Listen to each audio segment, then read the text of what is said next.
నిమ్మలపూడి నందిరాజ్ అండి నా పేరు. దీన్ని ఆయకట్టు కూడా తెలిసండి నాకు. కింద నీరు దగ్గర ఒక 500 ఎకరం, 600 ఎకరానికి సాగు అవుద్దండి. చెరువు నిండితేని.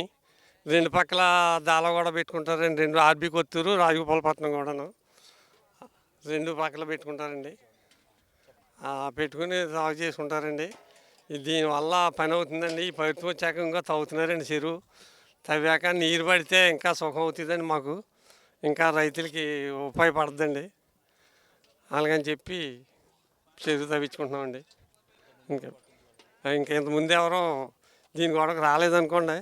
ఇప్పుడు మట్టుకు మాత్రం ఇంకో తెలుగుదేశం పరిపాలన తవ్విస్తున్నారు. ఈ చెరువు కూడా నీరు పైనుంచి ఇలాగ గోదావరి నీరు కూడా వస్తుందండి. ఆయకట్టు బాగుంటుందండి. కొంటిపూడి గోవిందండి పేరు. ఈ చెరువు వల్ల మేము ఎంతోమంది ఉపయోగపడి బతుకుతున్నాం బాబు. మేము ఈ నీరు ఎండిపోతే మేము చేసేది ఏం లేదు బాబు. మాకు నీరు ఎలా కొనసాగలుగుతా రావాల్సిందే. ఏం బాబు,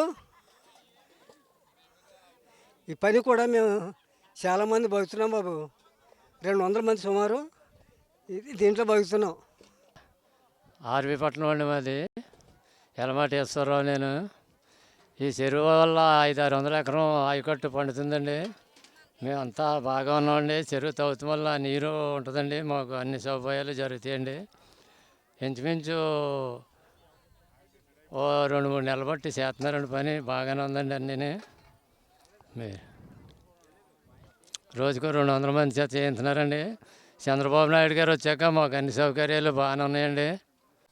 ముందుగా అందరికీ నమస్కారం. నా పేరు నిమ్మలపూడి స్వామయ్యప్ప. నేను ఆర్బీపట్నం ఫీల్డ్ అసిస్టెంట్ కింద చేస్తున్నాను ఎన్ఆర్ఈజిఎస్లో. మాది ఆర్బీపట్నం పెద్దాపురం మండలం, కాకినాడ జిల్లా. అలాగే మేము ఇక్కడ 180 ఎకరాల చెరువుది.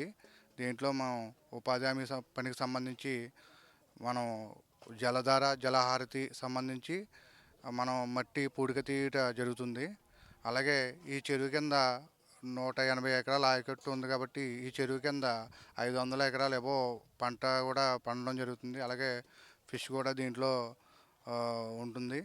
దాని మీద కూడా లాభం ఉంటుంది. అలాగే మా ఎనర్జీస్ వల్ల వచ్చిన నిధులన్నీ కూడా దీని ద్వారా మేము సమకూర్చుకొని తగినట్టుగా ఈ దీంట్లో పని చేసుకోవడం కూడా జరుగుతుంది.